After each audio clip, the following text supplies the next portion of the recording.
Welcome to the Medical Focus edition under the theme Body, Mind, Body and Soul. I am Aina Koyo. Now, in 2015, the Namibia Oncology Center opened its doors with a bold promise that no Namibian should leave the country to receive world-class cancer care. Now, a decade later, that promise holds 8,000 patients. Now today I am joined by Dr. Carl, who is a radiation and clinical oncologist at that particular center. How are you? Good, thank you. And you? I'm good, doctor. Let's get into our conversation. How has been the transition since you started working there at 2016 to now? What can you tell us in terms of how things have changed and how things are continuing to evolve in the center? Well, it was interesting coming here in the beginning of 2016 because it was a brand new practice which needed to be built up. So initially we were not that busy. We were only 2 doctors, and as time passed we got progressively more busy. At one point my colleague resigned and we had to get locum doctors to help, and then after that it really took off, and the practice has been growing tremendously since then, and we've added doctors and we've added staff, and nowadays we're actually very busy. I sometimes miss the old days because with more time you could spend much more quality time with patients, and we got to know each other very well in the process. Okay, so moving forward, how has the cancer profiles in Namibia changed in terms of most commonly diagnosed cancers and their stages of presentation? I think Namibia, like South Africa, is a split community. You have third world community and you have first world community, as in South Africa, and for that reason you don't see the same disease profiles in private practice compared to state practice. In the third world communities you see much more cervix cancer, HIV related diseases, head and neck cancers in men, whereas in more first world communities it follows the patterns of the rest of the world as well, with breast cancer, prostate cancer, ovarian cancer, more than cervix cancer in female patients, lung cancer rather than head and neck cancer. So the distribution is different, but it is similar to other places, and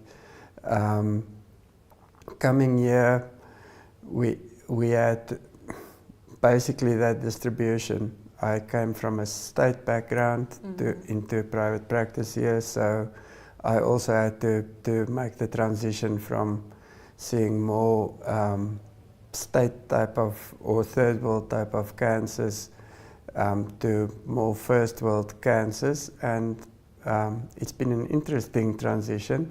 Doesn't mean that you don't see any of the others, but the distribution is very different. As far as private funded patients are concerned, you tend to see earlier diagnosis, and earlier diagnosis quite often can translate in better outcomes, but not always. While you are talking about, earlier detection, a lot of people always say, I found out too late, or my family member found out too late. So what can we do to stop, this finding out too late, that I'm having cancer and it's too late now, nothing can be done for me? I think there's a couple of things really important there. Ignorance is your enemy, not your friend. Yeah. Subtle changes over time is a big problem. We get used to how our bodies are instead of reacting to changes earlier. Most of the cancers that are actively screened for are absolutely asymptomatic in the early stages. So if you don't actively go and look for them, you're going to miss them and only diagnose them by the time that they've already caused symptoms. And earlier diagnosis, most of the time, not always, but most of the time translates into better cure rates. So active screening for common diseases is very important. Screening tests should be sensitive and specific, meaning that a positive test means there is cancer, a negative means there isn't cancer. And not all cancers have such safe screening tests. You also don't want to increase a patient's risk to develop a cancer or other diseases from screening tests. So excessive use of X-rays is actually harmful to a patient. So you don't want to scan everybody every year for anything. It's very interesting that you mentioned that. I think this is something that I learned from this conversation. I didn't know that a cancer could be asymptomatic, and I think this is information that, you know, a lot of people would really find valuable, and it's very important, you know, to constantly, maybe not constantly, but often go for a screen, since you said, you know, testing often is also very harmful. But talking about radiotherapy, what technology have you seen that really improves patients' outcome? So if you think about radiotherapy, even fairly primitive machines can cure cancers because of the dose delivered. The art in modern radiotherapy is to still kill the cancer without killing the host or causing permanent damage to adjacent organs. You have the innocent bystander, which you don't want to hurt that much. So with modern radiotherapy equipment, we are able to do what we call dose painting, where you can give a high dose in a target area with very little dose around it, or not exceeding the tolerances of the structures around it. And we have such a technology with, it's called intensity modulated radiotherapy. And with that you can really try to limit those to adjacent structures and limit side effects. We, for instance, use it in some of the brain radiation, where we can selectively limit those to the areas involved with short-term memory, so that patients don't suffer that badly with memory loss, which is something that definitely influences their day-to-day lives. We also use it in several other places, and it enables us to give a more effective or a closer to lethal dose to the cancer without exceeding the surrounding structures. We also do brachytherapy, for instance, for prostate cancers, where instead of delivering the radiation dose from the outside, we place radioactive sources inside the cancer, which irradiates it from the inside. So you get a much higher dose inside your target volume with a very limited dose to the adjacent structures, which is to the patient's benefit. Dr. Carl, beyond medicine and technology and all these machines that you've mentioned, what else plays a role in a patient's recovery? Well, there's support.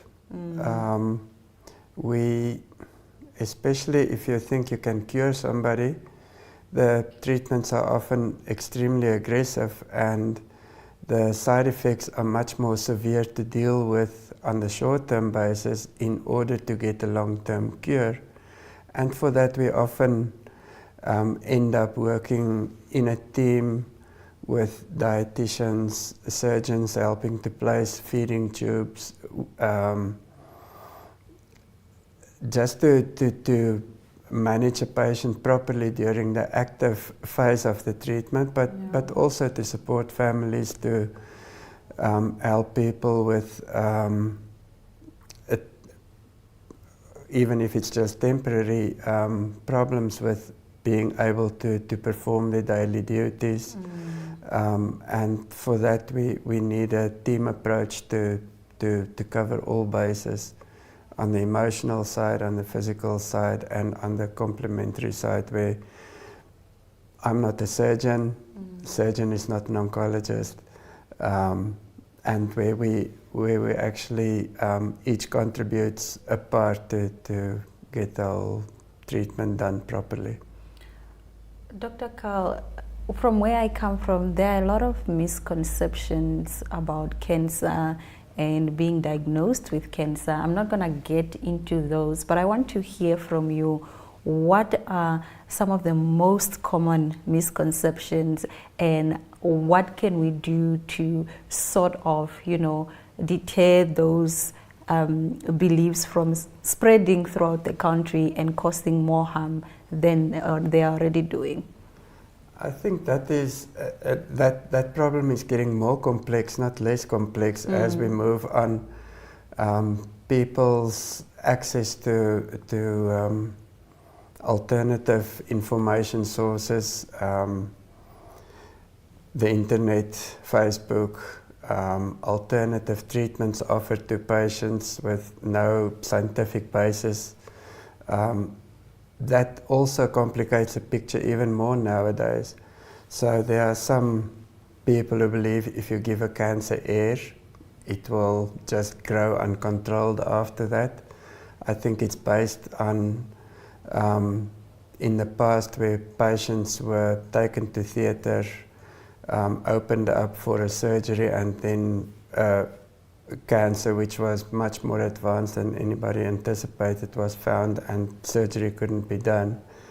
It's not that the surgery caused the cancer to grow, it's that the diagnostic modalities available underestimated the extent of the disease. So we still have patients who say, no, we can't have surgery because you're going to give the cancer air and then it will grow. So a big part of our job is also to explain to patients that that is not the truth, where the story probably originated. But then we also, with misinformation, have serious problems with alternative treatments offered to patients based on anecdotal reports, not on pure science. I can only practice what is registered and proven scientifically, but other people who are not oncologists offer all sorts of alternatives to patients. I've been in oncology for a very long time, so I've been through several waves of these misinformation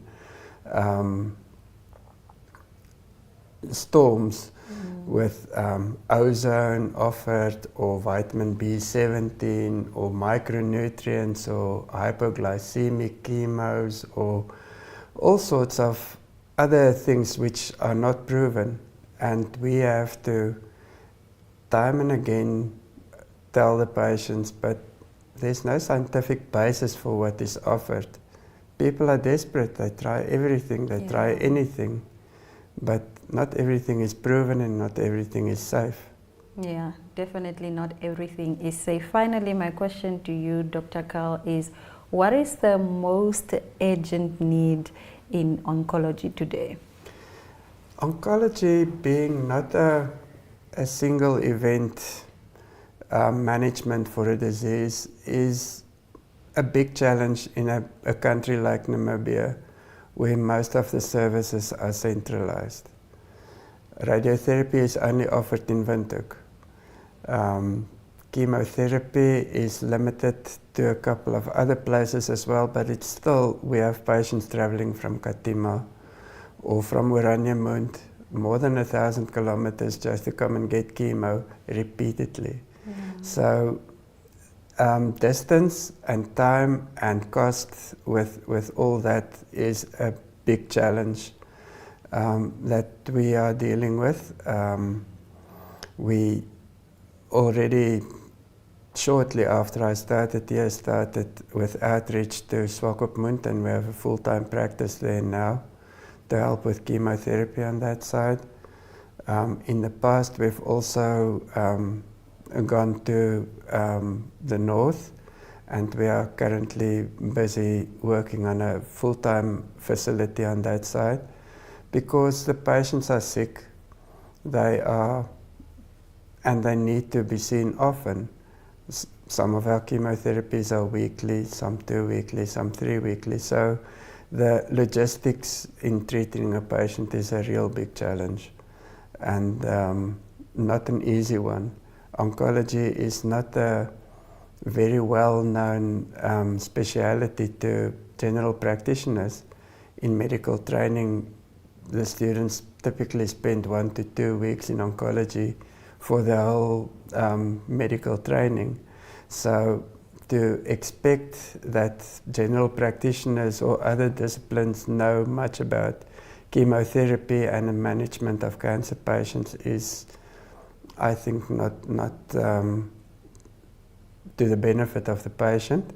And that's one of our biggest challenges, is the logistics in delivering our treatment safely. Okay, Dr. Chow. Thank you, Dr. Carl. Thank you so much for joining us on the Medical Focus edition. You're more than welcome. Thank you very much. All right, that is Dr. Carl, who is a clinical and radiation oncologist, talking about the activities that are happening in oncology and also at the Namibia Oncology Center. We'll be right back. Namibian Oncology Center. Every story deserves more chapters.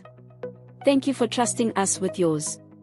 Contact us for an appointment on 0833305015 Windhoek, 0833341081 Swakopmund, www.nomoncology.com. In April 2015, the Namibian Oncology Center, NOC, opened its doors with a bold promise. No Namibian should have to leave the country to receive world-class cancer care. A decade later, that promise has held for nearly 8,000 patients from over 50 towns and cities across the country. When we started, families were being separated by cancer, says NOC's Managing Director, Anthea van Wyk. Parents traveling to South Africa for months of treatment, children left behind, life savings spent on transport and accommodation. We knew there had to be a better way. The numbers tell the story. Nearly 8,000 patients treated at NOC. Patients from 50-plus communities across Namibia. Treating small babies to 95-year-olds, truly generational care. Keeping Namibian families together. How one center brought world-class cancer care home to nearly 8,000 Namibians. From Ondangwa to Luderitz/Oranjemund, a national lifeline. Today, NOC treats patients from every corner of Namibia. From Ondangwa in the north to Oranjemund in the south, from months-old babies to 95-year-olds, quality cancer care is no longer a privilege reserved for those who can travel abroad.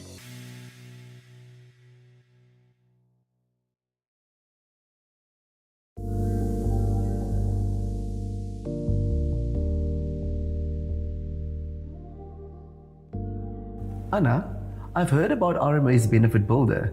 Can you tell me what it is? Absolutely. So the Benefit Builder is an add-on option that allows you to increase your day-to-day medical benefits beyond what's already included in your standard medical aid plan. So it's like customizing my medical aid plan. That is right, Joe. It basically gives you the flexibility to add on to your benefits to better suit your personal and unique healthcare needs. Anna, what types of medical expenses can the Benefit Builder cover? Okay, so the Benefit Builder can cover additional costs for general medication, medical expenses, dentistry, optical services, as well as transport and accommodation. So if I need more coverage in any of these areas, can the Benefit Builder help? Yes, Joe, it certainly can. It allows you to tailor your medical aid plan to ensure that you're protected in the areas that matter most to you and your family specifically. How can I add the Benefit Builder to my existing RMA medical aid plan? very, very simple actually. So if you are on Esteem Care, for example, or even a higher plan, you can opt to include the Benefit Builder as an add-on to your current plan. Can I customize it on my specific needs? Sure, Joe, you certainly can. You just need to choose the level of additional coverage that aligns with your healthcare requirements. Who would benefit the most from adding the Benefit Builder? You know, anyone on RMA who finds that their standard medical aid benefits might not fully cover their day-to-day medical expenses. So specifically, individuals or families who anticipate higher costs in areas like dentistry, optometry, or chronic medication. So it's a good option if I want more cover in specific areas. Exactly, Joe. You're right. It just provides that extra layer of protection for your healthcare needs. How does the Benefit Builder improve my overall medical aid experience? By adding the Benefit Builder, right, you gain so much control, Joe, and you get to personalize your medical aid plan. I mean, it really just ensures that you're not left out of pocket for certain expenses that exceed your standard benefits. So it helps me manage unexpected medical costs more effectively. 100%. It actually offers you that much needed peace of mind by bridging the gap between your individual needs and your current medical aid cover. Thank you, Anna, for this in-depth session. You are more than welcome, Joe, and I hope to see you here again.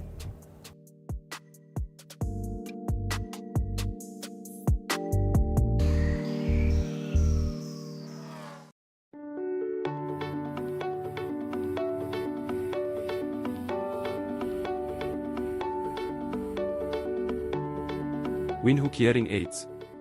Hear the difference. Windhoek Hearing Aids CC Shop number 2, Ospen Plaza, Dr. Agostino Neto Street, Windhoek. Telephone +26461234242. Cell +26481400539. Email info@hearing-aids.com.na. Erango Med. Erangum strives to be the leading healthcare provider in Namibia by offering world-class medical solutions. To fulfill our mission of making a difference, we strive for unique products, uncompromised quality, affordable prices, customer-oriented solutions, ongoing medical education and community involvement. We offer exceptional healthcare goods and services as well as round-the-clock technical support for installations, service training and maintenance. Our focus areas are pharmaceuticals, medical devices, disposables. Contact us at +26461296590, email info@erangum.com or visit www.erangum.com.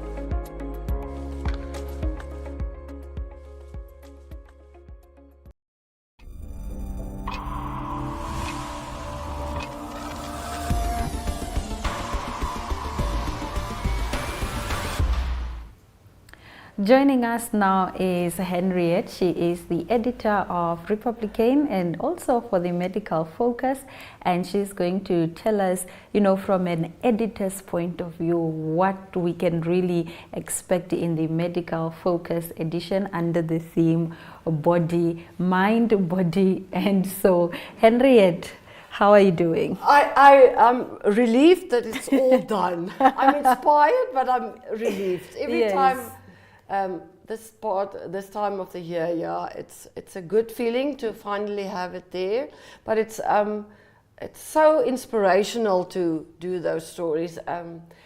You would remember it was firstly called the Medical Focus, but then there's so much. I think people have so much scientifically proven, science-based information that I like to take more holistic view. So before you get to the doctor, I just want to say specifically, this is the supplement doesn't offer cures.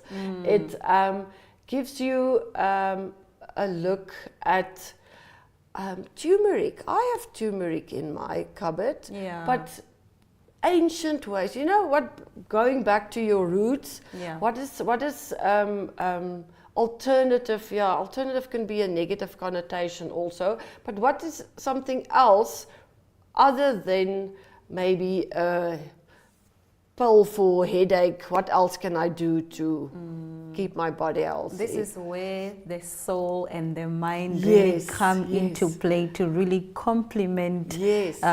the body. Yeah. And also, I don't want to say alternative now that you've pointed that it has a negative connotation, but it's always good to know that there are other ways that you can do to improve your overall health holistically, just not your body, but your mind health and your soul health and everything. Exactly. So from a marketer's point, who do you want this edition to reach?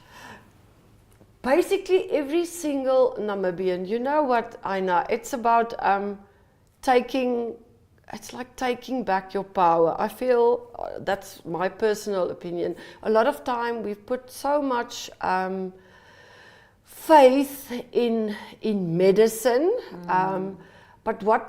which is rightfully so. But what can I do as a person to make sure my mind, body, and soul is in sync? Basic things like drink water, start planting your own herbs, or I want everybody to read it because it empowers you. It plants that little seed. Yeah. I know what can I do to, I don't know, just to be a better person. To improve yeah, my physically, overall- emotionally, Yeah. all three. Awesome. Where can people find the edition? Okay, today it's in all 3 our newspapers, Namibian Sun, Algemene Zeitung, of course, and also Republikein. And at all stores, you can come get your copies here at our library, and you can come get it at our head office. And then to look forward to, we also have magazines that we will distribute to relevant clients. Henriette, thank you so much for joining us and for such a beautifully written and well thought out, a medical focus edition. Thank you, Aina. You're most welcome, and this has been a great edition of the Medical Focus edition. Until next time, I'm Aina Koyo, and it's all my love.